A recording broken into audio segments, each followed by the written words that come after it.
Dios les bendiga, soy el pastor Gilberto Gutiérrez de la Iglesia Bautista Oreb de México DF. Me da mucho gusto saludarlos en este sábado 1 de junio 2019. Libres del temor es nuestra serie, estamos en el devocional número 47. La disyuntiva entre temer y vivir. En realidad es una miniserie dentro de la serie, esta es la tercera parte.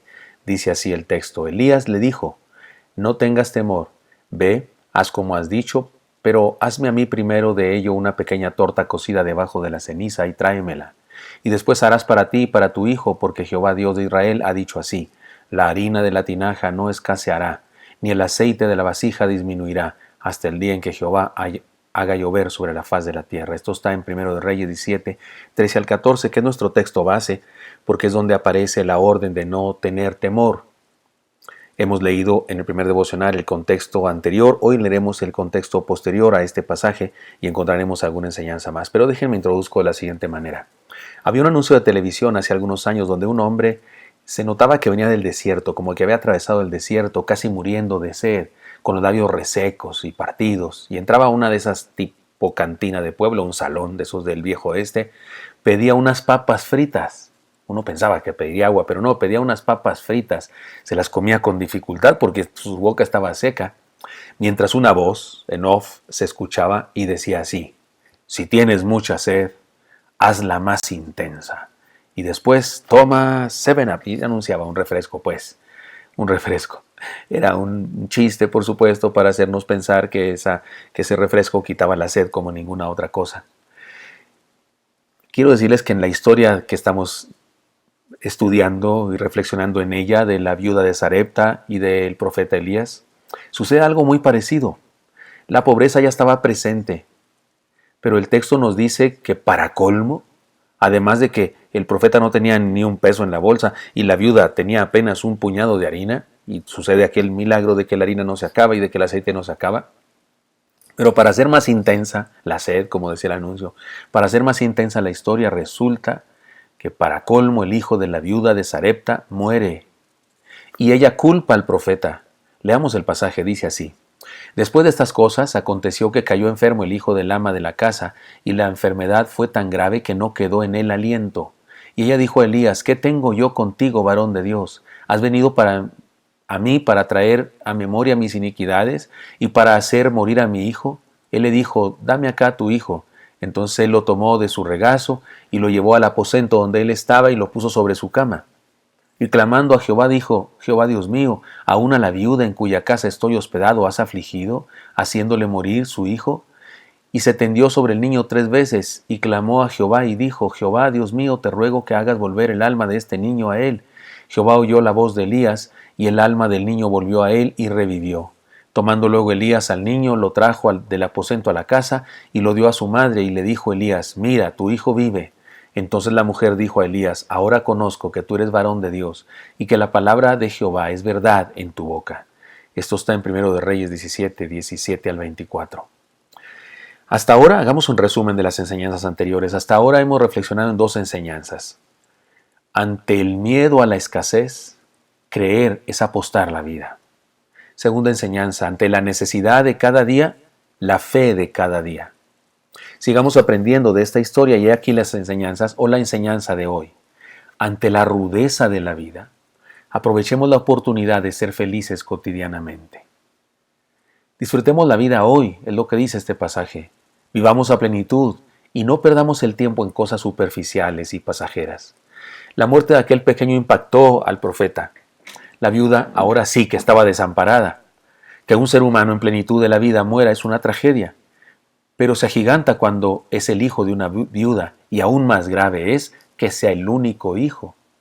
En nuestros días es un asunto serio, pero más en aquella época en donde un hijo significaba el sostén de una mujer sin esposo.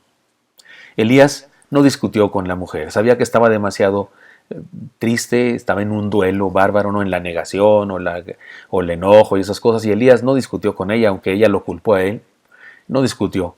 Sencillamente buscó a Dios en oración y ahí solicitó un milagro de vida. Hay que decirlo, y esto debe quedar muy claro: el niño retornó a la vida por el poder de Dios.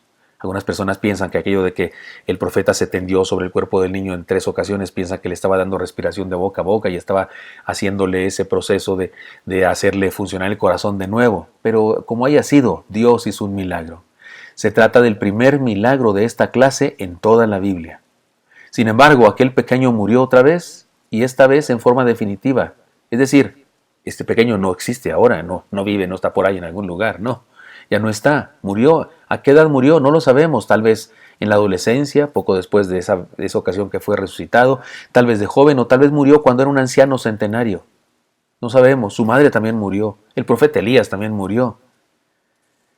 Pero ambos, el niño y su madre, habían aprendido una cosa, y también el profeta Elías. Habían aprendido a vivir cada día. Recordemos que se estaban preparando para morir, ¿no es cierto? El texto nos dice que la mujer se estaba preparando para morir y había pensado hacer con ese último pequeño trozo o cantidad que tenía de harina, haría un pequeño pan con aquel aceite que también era muy poco, lo comerían ella y su hijo y se destinarían a morir ya, porque no tendrían más, era lo único que tenían para comer ese día. Ella había decidido tomar aquella poca harina y hacer un pequeño pan para comer antes de morir. Digamos que aquella harina representaba su vida. Y de la misma manera que la harina se acababa, se estaba acabando su vida, la vida de los dos. Esos eran sus planes, pero Dios por su gracia y su amor interrumpió su vida y le cambió los planes. Ahora tenían provisión y podemos decir que era abundante. Pero, ojo,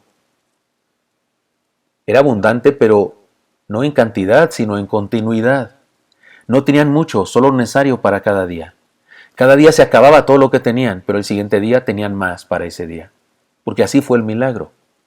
Ahí estaba la harina en la tinaja, ahí estaba el aceite en la vasija. Pero tomaban esa harina, tomaban ese aceite y se acababa ese día. Pero el milagro era que al otro día volvía a haber una cantidad de harina suficiente para ellos, una cantidad de aceite suficiente para ellos. Ahora estaban viviendo un día a la vez. Facundo Cabral dijo en una de sus presentaciones, o lo decía, solía decir en sus presentaciones, decía, solo quien ha vivido tiene derecho a morir. Y no se refería al asunto lógico y natural que para morir hay que estar vivo primero. Se refería a la obligación moral que tenemos los seres humanos de vivir a plenitud y no deberíamos morir sin hacerlo. El día de hoy, y tal vez así ha sido en todas las épocas de la humanidad, nos preocupamos mucho por el futuro, le damos mucha importancia a la longevidad, por ejemplo. La longevidad de la vida, pero hay un problema. Podemos perdernos de vivir hoy si nos ocupamos demasiado por el mañana. Esto no significa que no debamos hacer planes, proyectos, tener visión y establecernos metas. No significa eso, pero sí significa que cada día debe ser vivido a plenitud. El Señor dijo, así que no os afanéis por el día de mañana, porque el día de mañana traerá su afán. Basta a cada día su propio mal. Esto está en Mateo 6:30. Por eso, no importa cuántos años vivimos, importa cuánto disfrutamos cada día. Si queremos llenar de vida a nuestra familia, sigamos el mejor camino. Vivamos un día a la vez.